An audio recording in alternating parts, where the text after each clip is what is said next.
믿음으로 사는 사람들에 대한 말씀이 로마서 14장에 있습니다. 하나님 심판대 앞에 서는 사람들 삶이 어떠해야 하는지 로마서 14장에 말씀하고 계십니다. 하나님의 사람으로 사랑하며 사는 사람은 어떻게 살아야 하는지에 대한 말씀이 오늘 여기 로마서 14장에 있습니다. 믿음으로 사는 사람들아 이렇게 살아야 한다. 하나님 사랑으로 사는 사람들아 이렇게 살아야 한다. 우리가 다 하나님 아버지 심판대 앞에 선다. 그러니 이렇게 살아야 한다라는 말씀을 주고 있습니다. 요한복음 7장에 보면 바리새인과 서기관 유대인들이 예수님을 늘 공격했던 것처럼 죽이려고 공격하는 말씀이 있습니다. 예수님이 성전에 들어가서 가르치실 때 유대인들이 놀라며 이렇게 합니다. 야, 너는 누구한테 배웠는데 우리를 가르치냐? 왜냐면 족보가 있잖아요. 우리도 네 교수님이 누구냐? 네 스승이 누구냐? 네가 서울대 어떤 교수한테 배웠냐? 내가 하버드 대학의 어떤 교수한테 배웠느냐? 네가 누구한테 배웠느냐? 다 스승이 있습니다. 세상의 사람들은. 저도 선생님이 있죠. 저희 신학에 또는 제가 하는 일에 선생님들이 있습니다. 너 도대체 누구한테 배웠는데 어떻게 이런 율법을 가르치느냐? 라고 예수님께 묻습니다. 그 말은 비판의 말이기도 합니다. 내가 알기로는 너는 선생님한테 배운 적이 없는데 내가 알기로는 넌 갈릴리 촌놈인데 내가 알기로는 너는 배운 적도 없고 촌놈인데 네가 어떻게 성전에서 이 어려운 율법을 사람들에게 가르치고 우리에게도 가르치느냐라고 예수님을 공격합니다. 그럴 때 예수님께서 말씀하시기를 모세가 너희에게 율법을 주지 아니하였느냐? 너희 중에 율법을 지키는 자가 없다. 라고 예수님이 도리어 그들에게 말씀하고 계십니다. 너희가 모세의 율법을 가지고 있다고 하는데 너희 중에 그 모세의 율법을 지키는 자가 없다라고 얘기합니다. 바리새인과 서기관들, 유대인들을 향하여서 너희가 어찌하여 나를 죽이려 하느냐? 모세의 율법을 지키려고 사람의 안식일에 할례를 받은 일이 있는데 너희가 나를 죽이려고 하는 일이 있다면 이제 요한복음 말씀에 보면 예수님께서 성전에 올라가셨는데 베데스다 연못에 38년 된 환자, 오래된 병자가 있어서 안식일에 고쳐줍니다. 그럴 때 유대인들은 이 예수가 안식일에 이 환자를 고친 것에 대해서 공격하고 심지어 죽이려고 모의합니다. 그럴 때 예수님이 말씀하시는 것은 너희가 안식일에 거룩하기 위해서 할 일을 받지 않느냐. 내가 이 38년 동안 병들어서 온몸이 더럽고 온몸이 힘들고 아프고 죽을 만큼 죽지 못해 살아가는 이 전신을 고쳐준 것이 왜 너희에게 이상하느냐라고 말씀하고 계십니다. 그리고 주시는 말씀이 요한복음 7장 24절 말씀에 보니까 외모로 판단하지 말고 사람을 외모로 판단하지 말고 겉으로 판단하지 말고 공의로 하나님 말씀으로 제대로 판단하라고 말씀하고 계십니다. 사울왕을 버리시고 새로운 왕을 하나님께서 기름 부어 세우실 때 사무엘 선지자를 다윗의 집에 보냅니다. 이새의 아들들이 8명이 있는데 다윗의 형들 7명이 있죠. 사무엘 선지자가 이 형들을 보고 깜짝 놀랍니다. 야, 다들 장군감이네. 이들 중에 왕이 있겠네? 라고 생각했는데 오히려 사무엘상 16장 7절 말씀에 하나님이 사무엘 선지자에게 말씀하시되 그들의 용모와 키를 보지 마라. 겉에 잘생겼다고 또 겉이 키가 멋지게 생겼다고 그걸 버리지 마라. 나는 사울왕이 얼마나 멋있는지 아십니까? 사울이 멋진 사람입니다. 나는 그를 버렸다라고 말씀하십니다. 또한 이새의 아들 중에서 다윗보다도 훨씬 멋있고 크고 잘생긴 사람들을 보지 않는다라고 말씀하시면서 사람은 외모를 보거니와 사람은 외모를 보고 판단하지만 나는 중심을 보느니라. 할렐루야. 아멘. 우리가 예수님을 믿으면 믿을수록 우리 사람은 외모를 판단합니다. 그러나 점점 하나님의 마음을 가져야 합니다. 하나님의 눈을 가져야 합니다. 하나님의 마음을 품어야 합니다. 그래서 점점 외모로 판단하기보다는 하나님이 보시는 게 뭘까? 하나님 기뻐하시는 게 뭘까? 사도행전에 보면 이방인 고넬료가 나옵니다. 그가 예수 그리스도의 복음을 받아들이고 전파하고 성령을 받는 역사가 사도행전 10장에 나오게 됩니다. 그럴 때 그 고넬료를 만났던 베드로가 그런 고백을 하죠. 내가 참으로 하나님은 사람의 외모를 보지 아니하고 사람의 외모를 보지 아니하고 각 나라 중 하나님을 경외하며 의를 행하는 사람을 다 받으시는 줄 깨달았도다. 그리고 예수를 믿는 사람들이 다 예수의 이름을 힘입어 죄사함을 받는다. 이 사람은 거부니까, 이 사람은 누러니까, 이 사람은 하야니까, 이 사람은 우리나라 사람이 아니니까, 이 사람은 우리의 사람이 아니니까, 이 사람은 하나님 나라에 들어갈 수 없어라고 생각했던 베드로가 깨달은 겁니다. 하나님은 사람을 외모로 보지 않는다. 고린도후서 10장에 보니까 여러분 고린도 교회가 사람들이 많이 모였습니다. 그리고 방언을 하고 성령 충만을 하고 기도하고 막 교회 안에 엄청납니다. 교회 안에 사람들이 많이 모였습니다. 그리고 자기들끼리 너무 좋습니다. 너무 행복합니다. 그들 향하여서 사도 바울이 예수님을 대하시면서 주는 말씀이 너희는 외모만 보는도다. 기도하는데 외모만 봅니다. 기도하는데 물질만 봅니다. 기도하는데 육신적입니다. 성령이 충만했는데 모여서 찬양하고 기도하고 성령이 충만하고 예배드리는데 너희는 외모만 본도다. 만일 사람이 자기가 그리스도에게 속한 줄을 믿을진데 자기가 그리스도에 속한 것 같이 우리도 그런 한 줄을 자기 속으로 다시 생각하라. 왜 외모만 보느냐? 한국 사람들은 첫인상이 제가 볼 때는 사람을 보는 판단에 제가 볼 때는 90%를 차지합니다. 우리가 오늘도 일주일 가운데 첫 번째 만났을 때 첫 얼굴을 딱 본 다음에 그걸로 판단합니다. 근데 여러분 내가 지금 사람을 만날 때 너무 힘들고 어려운 일이 있었을 때 사람을 볼 때 웃을 수 없잖아요. 힘을 낼 수 없잖아요. 근데 우리는 그걸로 판단합니다.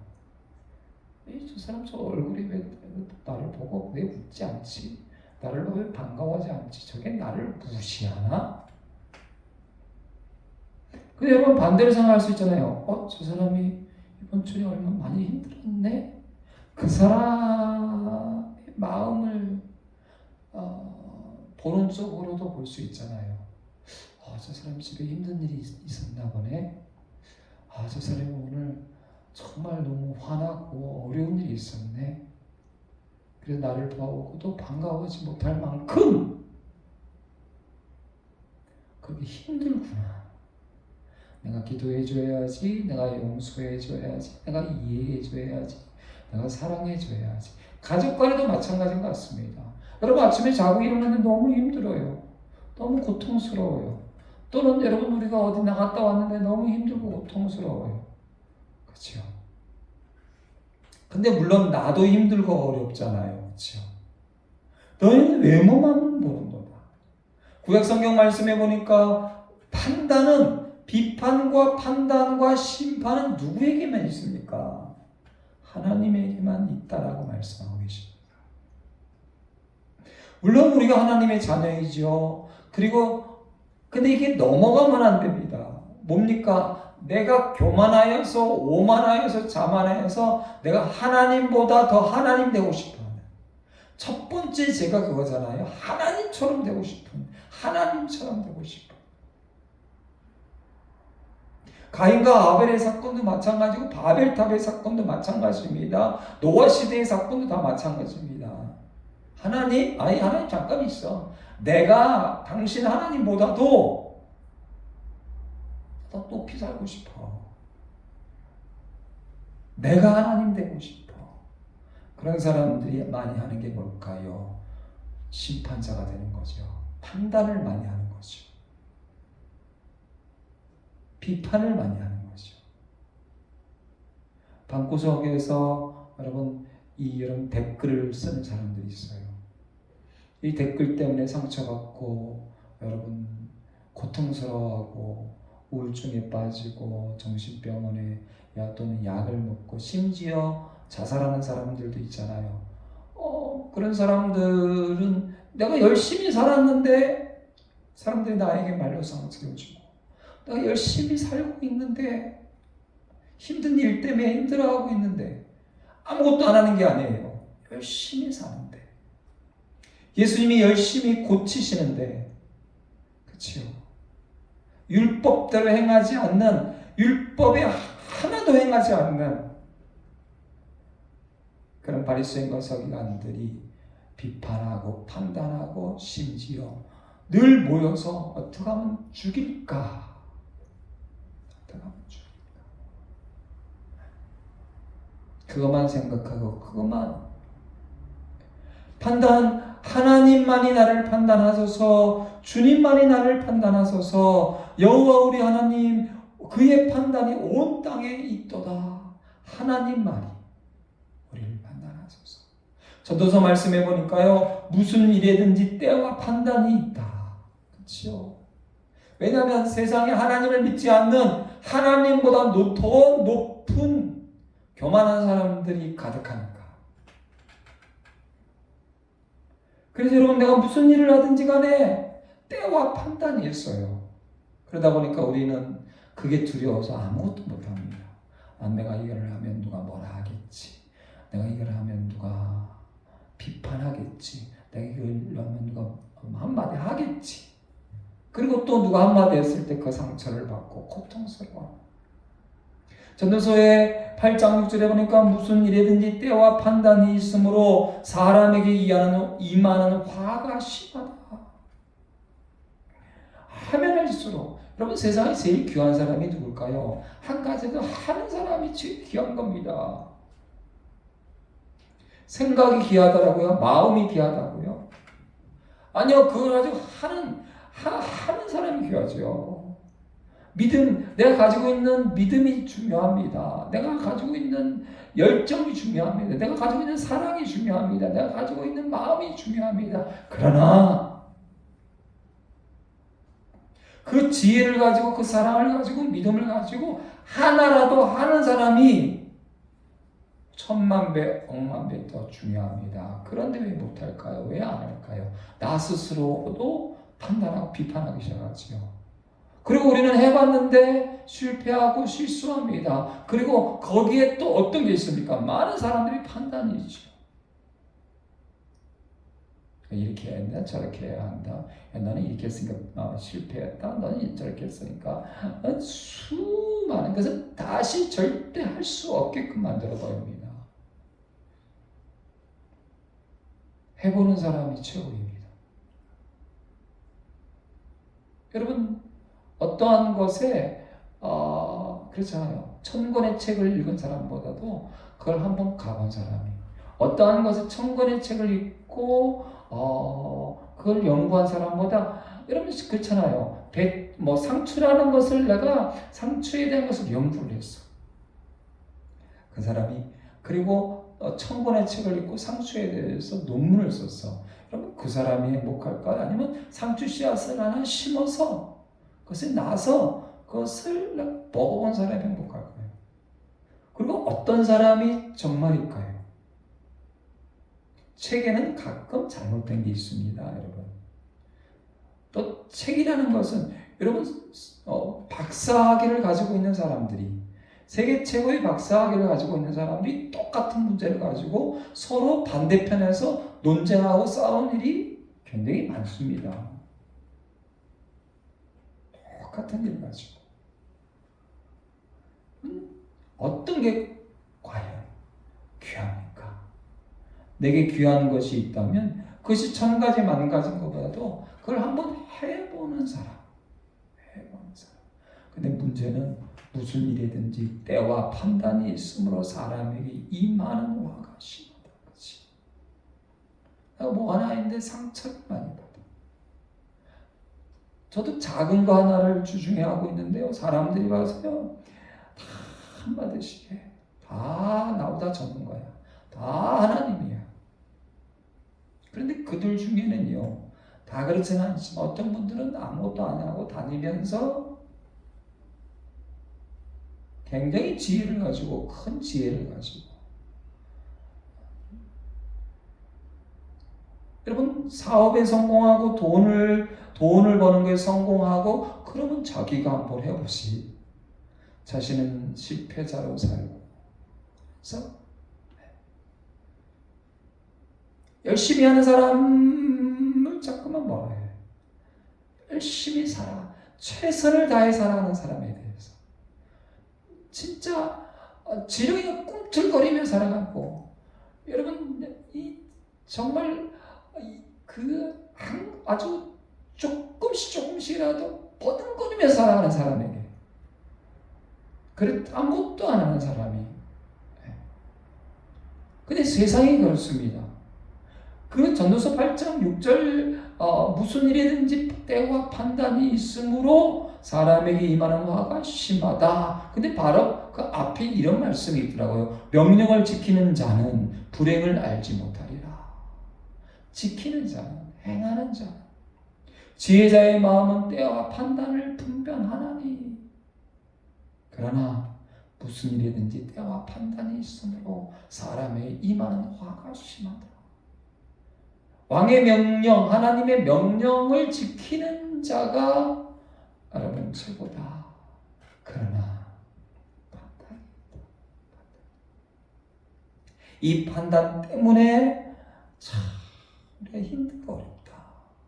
비판이란 단어가 국어사전에는 뭐 어떤 말인지 궁금해서 찾아보니까 현상이나 사물의 옳고 그름을 판단하여 밝히거나 잘못된 점을 지적한다. 예수님이 마태복음 7장 1절에 비판받지 아니하거든 비판하지 마라. 너희가 비판하는 그 비판으로 너희가 비판을 다시 받을 것이요 너희가 헤아린 그 헤아림으로 너희가 헤아림을 받을 것입니다. 왜 그렇습니까? 사람은요 신이 아니잖아요. 근데 신처럼 비판한단 말이에요. 무슨 말이냐면 사람은 실수와 실패와 허점과 그리고 단점도 많습니다. 내가 완전히 완벽하지 않잖아요. 여러분 다른 사람에 대한 비판을 하지 말아야 될 것 중에 우리나라 옛 어른들이면 다른 자식에 대해서 뭐라 하지 마라. 왜요? 다른 자식이 뭐라 하는데 내 자식은 더 안 좋은 일을 할 수도 있기 때문에. 내 자식은 괜찮은 줄 알았는데 그리고 다른 자식을 뭐라 하고 동네방네 다니면서 뭐 어린이 자식이 어쩌니 했는데 나중에 알고 보니까 내 자식이 그 자식보다 훨씬 더 처참하게 이게 현실이잖아요. 현실. 저는 조금 살아보니까 말을 안 하면 안 할수록 좋다. 첫 번째. 근데 직업이 말하는 직업이잖아요. 가끔 실수를 참 많이 합니다. 그거 하지 말았어야 되는데. 그 말 하지 말았어야 되는데. 그 말 하다 보면 다른 사람의 얘기를 누가 어떻다더라, 누구의 자식이 어떻다더라, 누가 어떻더라, 그걸 압니까 여러분? 정말 제대로 압니까? 비판을 받지 않으면 비판하지 마라. 그러면서 똑같은 말씀인데요. 누가복음 6장 37절 말씀에 보니까 비판하지 마라.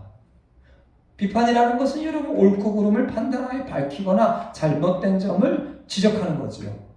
야, 이게 옳아, 이게 틀려를 말하는 거예요. 잘못한 걸 지적하고 이게 옳아, 이게 틀려 정확히 얘기해 주는 거죠. 비판하지 마라. 너희 그리하면 너희가 비판을 받지 않는다. 비판하지 않으면 정죄하지 마라. 여러분 죄에 대해서 이렇다 저렇다를 내릴 수 있는 사람이 하나님밖에 없죠. 그리하면 너희가 정죄를 받지 않을 것이요. 그러면서 이런 말씀을 추가합니다. 용서하라. 용서하라. 이해하라. 사랑하라. 특별히 주님의 말씀은 한정되어 있습니다. 형제를 비판하지 마. 여러분 교회 안에 우리가 함께 살아가는 사람, 그리고 가족이 함께 살아가는 사람, 이웃을 비판하지 마라, 형제를 비판하지 마라. 이단 사이비는 좀 다른 얘기인 것 같습니다. 세상의 원수는 좀 다른 것 같습니다. 그러나 형제, 이 사람이 살아가는 이야기 중에 저도 지키려고 애를 쓰는 것 중에 하나가 뭐냐면 가족에게 사랑하는 사람에게는 왜라는 말을 하지 말아야 된다. 왜라는 생각을 하지 말아야 된다. 그리고 말할 때 왜가 들어가는 말을 하지 말아야 된다. 당신 왜 그래? 그러는 순간부터 끝나는 겁니다. 너 왜 그래? 라는 순간부터 끝나는 겁니다. 사랑할 때는 그런 생각이 안 듭니다. 모든 걸 다 받아줍니다. 모든 게 다 이해됩니다. 어떤 일이든 간에 다 받아줍니다. 근데 이 사랑이 식기 시작하면서부터 내 머리통 속에 저게 왜 그렇지? 하는 왜라는 단어가 들어가기 시작합니다. 그러면 이제 사랑이 식은 겁니다. 비판하지 마라, 정죄하지 마라, 그리고 용서하라는 말씀이 누가복음 6장에 있습니다. 저는 그걸 좀 더 확대하고 싶습니다. 이해하라, 사랑하라. 요한복음 8장 15절 말씀에 너희는 육체를 따라 판단하나 나는 아무도 판단하지 아니하노라. 예수님의 말씀입니다. 예수님조차도 나는 너희를 판단하지 않는다라는 놀라운 말씀을 하고 있습니다. 판단하는 분은 한 분이니 누굽니까? 아버지만이 판단하신다.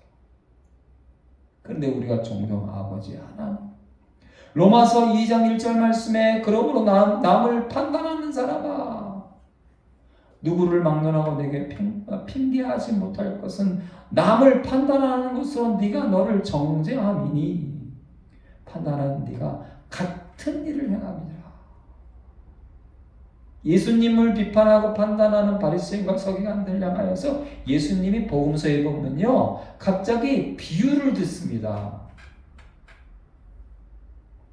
어떤 사람이 안식일에 자기 소나 양이 우동에 빠졌다. 어떻게 하겠느냐. 그런데요, 그 질문을 하고 저 개인적인 생각은요, 그 질문을 하는 사람들 중에 그런 일이 있던 겁니다. 그리고 여러분 안식일에 내 소가 우동에 빠졌어요. 지금 건지지 않으면 어떻게 돼요? 죽어요. 그러면 어떡합니까? 그 율법학자가 또 건졌잖아. 그 말씀하는 거죠. 지금 안식일에 지금 38년 동안 고통스러워서 죽어가는 이 사람이 있어. 너는 네 소를 건졌는데 내가 이 사람을 안 고쳐야 되겠냐? 라고 얘기를 할 때 그 사람이 아무 얘기도 못하는 겁니다. 예수님의 비유는 거의 그렇습니다. 예수님이 비유를 할 때 거기에 해당되는 율법 학자들이 있는 것입니다. 그래서 비유를 말씀하십니다. 네가 판단하는 그 판단하는 일을 너는 똑같이 행한다. 여러분 우리가 남을 비판하고 판단할 때는 언제인 줄 아십니까? 지금 잠깐 착할 때입니다. 내가 지금 잠깐 정신 들을 때입니다. 그런데 여러분, 내가 정신을 잃고 내가 지금 이제 착하지 않는 순간에는 그보다 더 나쁜 일, 더 안 좋은 일들, 더 그런 일들 더 많이 합니다. 그러다 오늘 내가 정신을 딱 차리죠. 그러고 보니까 다른 사람에게도 그게 보이는 겁니다. 그래서 우리는 비판하고 판단하게 되죠. 네가 비판하는 것, 네가 판단하는 것, 너 똑같이 하고 있지 않느냐. 우리 사람은 똑같습니다. 다를 게 없습니다. 여러분, 사람 성인 중에 다를 것 같죠? 안 그렇습니다. 요즘은 전기들을 옛날에 우리가 읽었던 위인들을 보는데 요즘은 그들 중에는요, 어린아이들을 성추행, 성폭행한 성인도 있습니다. 그들 중에는요, 안 좋은 일들을 지금으로 판단하면 정말 그런 사람들이 있습니다. 오늘 말씀으로 돌아가면 로마서 14장 오늘 말씀에 믿음이 연약한 자를 너희가 봤되 그의 의견을 비판하지 마라. 믿음이 연약한 자라는 건 이제 교회 안에 함께하는 형제 자매들 또는 우리라는 가족들이 있죠. 근데 여러분, 이 먹는 게 문제가 됩니다. 로마서의 로마는 이방인들입니다. 여러분, 유대인들은요 먹지 말아야 할 것들이 있습니다. 간단히 얘기해서 돼지고기 같은 거 먹지 않습니다. 절대 먹으면 안 됩니다. 율법에. 근데 이방인들은 어떻습니까? 그 고기를 먹지요. 그런데 그 사람이 교회에 들어왔습니다. 근데 여러분, 이스라엘 나라, 유대인 나라, 예루살렘에 있는 그런 교회가 아니라 로마의 이방인에 있는 교회이고, 그들이 살아가면서는 그냥 늘 먹었던 거고, 그렇잖아요. 늘 먹는 거고. 그런데 이거의 논쟁이 있고, 그리고 유대인이면서 예수를 믿는 사람들이 그들을 뭐라 하는 겁니다. 비판하고 판단하고 정죄하는 겁니다. 그래서 주시는 말씀이 오늘 이 로마서 14장 안에 말씀입니다. 우리 로마서 14장 몇 가지 말씀 같이 읽어볼까요? 우리 1절 말씀 우리 한번 같이 받들어 있습니다. 믿음이 연약한 자를 너희가 봤되 그의 의견을 비판하지 말라. 3절 같이 있습니다. 먹는 자는 먹지 않는 자를 업신여기지 말고 먹지 않는 자는 먹는 자를 비판하지 말라. 이는 하나님이 그를 받으셨습니다. 할렐루야. 아멘. 14장 10절 말씀 오늘 귀한 말씀이잖아요. 같이 읽어볼까요? 내가 어찌하여 내 형제를 비판하느냐? 어찌하여 내 형제를 업신여기느냐? 우리가 다 하나님 심판대 앞에 서리라. 아멘. 너희가 어찌하여 형제를 업신여기고 형제를 비판하느냐. 근데 비판하고 업신여길 때 저도 그런 실수를 종종 하지만 내가 믿음이 좋다고 생각할 때, 나는 어렸을 때부터 믿음이 좋았던 사람이 이런 사람들이 훨씬 더 이런 오류에 많이 빠집니다. 그러다 나중에 한번 크게 실수와 실패를 하죠. 한 번도 교회를 떠나지 않았던 사람, 한 번도 세상 속에 나가서 뭔가 해보지 않았던 사람들이 이런 실수를 더 많이 합니다. 그 사람들을 이해하지 못하는 거죠. 그거 업신여깁니다. 야, 믿음으로 사는 거 이런 건데, 교회 안에 예수 믿는 거 이런 건데, 너는 왜 그렇게 살아? 여러분, 세상 속에 나가서 사회생활 한다는 것은 쉽지 않은 것 같습니다. 예수 믿지 않는 사람들 속에서 살아갈 때 쉽지 않습니다. 예수 믿지 않는 사람들과 함께 가서 돈을 벌어오면서 살아가는 것이 쉽지 않습니다. 근데 그런 것을 한 번도 안 해본 사람은 이 말씀과 믿음대로, 저도 예전에 그런 실수를 참 많이 했습니다. 14장 13절 말씀, 이런 말씀을 주시죠. 같이 읽어볼까요? 13절. 그런즉 우리가 다시는 서로 비판하지 말고 도리어 부딪힐 것이나 거친 것을 형제 앞에 두지 아니하도록 주의하라. 아멘. 그러므로 형제를 업신여기지 마라. 그러므로 형제를 비판하지 마라. 무엇 가지고? 하나님께서 신경 쓰지 않는 것. 그러나 더 깊게 보면 판단과 비판은 오직 하나님만이 하신다라는 말씀을 다른 말씀 속에 주시죠. 고린도서 4장 5절 말씀해 보니까 주께서 오시기까지 아무것도 판단하지 마라. 주님이 세상을 심판하러 오실 때까지 우리가 예수 믿는 형제 안에서 우리가 사랑하는 가족들끼리 비판하고 판단하지 마라. 야고보서 4장 11절 말씀에 형제들아 서로 비방하지 마라. 형제를 비방하는 자나 형제를 판단하는 자는 곧 율법을 비판하고 율법을 판단하는 것이라. 네가 만일 율법을 판단하면 율법의 준행자가 아니요 재판장이다. 네가 하나님이냐? 입법자와 재판관은 오직 한 분이시니. 할렐루야. 아멘. 오직 능히 구원하기도 하시며 멸하기도 하시느니라. 너는 누구이기에 이웃을 판단하느냐? 네가 누군데 형제를 판단하느냐? 네가 누군데 사랑하는 사람을 판단하느냐? 여러분, 사랑하는 사람은 어떤 모습이든 간에 최선이다. 아십니까? 내가 볼 때에는 비판하고 정죄하고 판단하고 형편없을지 몰라도 그 사람은 자신이 가지고 있는 최선입니다. 사랑하는 사람. 믿음의 사람도 마찬가지입니다. 내가 교회 와서 예수를 믿게 되었을 때 내가 볼 때는 저걸 믿는다 하면서 그러나 그는 믿음의 사람으로 믿음이 있기 때문에 자기가 가지고 있는 최선을 다합니다. 최선. 그게 너무 쉽게 비판하지 마라. 너무 쉽게 심려하지 마라. 너무 쉽게 급하게 판단하지 마라. 비판하지 마라. 옳고 그름을 너무 쉽게 정하지 마라. 그리고 그 잘못을 지적질하지 마라. 그것이 비판하지 마라. 비판하지 마라. 그리고 용서하라 라는 말씀을 주고 계십니다.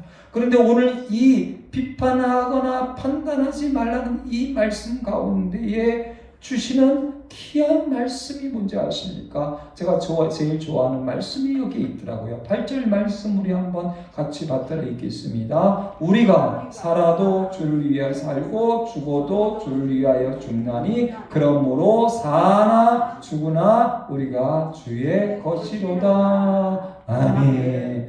내 것이 아니죠. 저 사람이 내 것이 아니잖아요. 감히 내가 판단하고 비판하고 업신여길 내가 위에 서서 내 것이 아니잖아요. 감히 우리는 다 주님의 것이다. 나의 주인은 저 사람의 주인은 내가 아니죠. 내가 하나님이 아니죠. 그렇게 우리는 살아도 주를 위해 살고 죽어도 주를 위해 죽나니 그러므로 사나 죽으나 우리는 다 주의 것이다. 할렐루야. 아멘. 그리고 잊지 말 것이 뭡니까? 10절 말씀 한 번 더 같이 읽겠습니다. 내가 어찌하여 내 형제를 비판하느냐? 어찌하여 내 형제를 업신여기냐? 우리가 다 하나님 심판대 앞에 서리라. 아멘. 우리 모두가 다 하나님 심판대 앞에 섭니다. 그러게 내가 하는 말 한마디, 내가 생각하는 생각 하나하나, 내가 하는 모든 것 심판대 앞에 섰다는 것을 여러분 반드시 잊지 마셔야 합니다. 그리고 주시는 귀한 말씀이 18절 말씀, 17절, 18절 있으면 17절 하나님의 나라는 먹는 것과 마시는 것이 아니요 오직 성령 안에 있는 의와 평강과 희락이라. 18절 이로써 그리스도를 섬기는 자는 하나님을 기쁘시게 하며 사람에게도 칭찬을 받느니라. 아멘. 마지막 말씀 우리 한번 같이 받들어 읽겠습니다. 22절 내게 있는 믿음을 하나님 앞에서 스스로 가지고 있으라. 자기가 옳다는 바로 자기를 정죄하지 아니한 자는 복이 있도다. 아멘. 너의 믿음은 하나님을 기쁘시게 하고 하나님 앞에서만 스스로 가지고 있으라.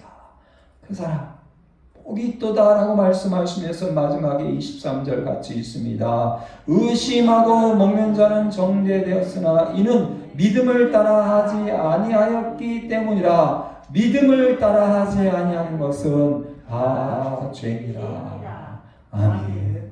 믿음으로 사는 자는, 하나님을 기쁘시게 하는 자는, 하나님을 사랑하는 자는, 너무 빠르게 쉽게 살아도 주를 위해 살고 죽어도 주를 위해 죽는 사람은 형제와 이웃을, 믿음의 사람들을 쉽게 판단하지 않는다. 쉽게 비판하지 않는다. 쉽게 정죄하지 않는다. 아니, 주님 심판대 앞에 설 때까지 입을 다물고 산다. 사랑하라, 용서하라, 이해하라, 그리고 믿음으로 살아라. 할렐루야. 아멘. 기도하겠습니다. 얼마나 교회 공동체 안에 정죄와 업신여김과 비판과 판단이 많으며, 하나님은 로마 교회 안에, 고린도 교회 안에, 때로는 많은 교회들에게 제발 좀 비판하지 마라, 제발 좀 판단하지 마라, 제발 좀 업신여기지 마라, 간절히 주의 말씀을 주시겠습니까? 주님, 우리가 믿음으로 산다고, 사랑으로 산다고, 하나님을 기쁘시게 하며 산다고 하면서 하나님을 믿는 성도와 형제와, 그리고 그리스도 안에 우리 믿음의 가족들 안에 나도 모르게 비판하고, 나도 모르게 옳고 그름의 재판관이 되고, 나도 모르게 지적질하며 살아가고 있습니다. 주님, 오직 우리의 입을 다물게 하시고, 오직 하나님 심판대 앞에 섬을 알게 하여 주시고, 이해하며 살게 하여 주시옵소서. 용서하며 살게 하여 주시옵소서. 사랑하며 살게 하여 주시옵소서. 믿음이 있는 자로서 믿음으로 살게 하시고, 예수 그리스도의 사랑, 그 큰 십자가의 사랑 가운데 주님, 저들을 용서하여 주시옵소서. 그 사랑이 우리에 가득하게 하시고, 그 믿음이 우리에게 가득하게 해주시고, 주님, 용서하며 믿음으로 사랑으로 날마다 충만케 하여 주시옵소서. 예수님의 이름으로 감사하며 예수님의 이름으로 기도드립니다.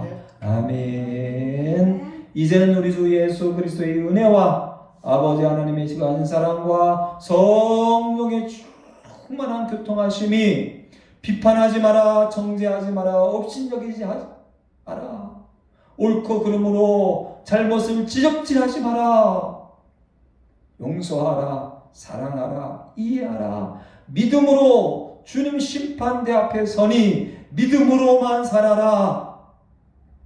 순종하며 살아가기 원하는 귀한 심령들 머리 위에와 우리 둘사랑교회 믿음의 가족들 위에, 우리 사랑하는 가족들 위에, 대한민국 교회와 전세계 선교사님들 위해 이제부터 영원토록 함께 하실지어다. 아멘.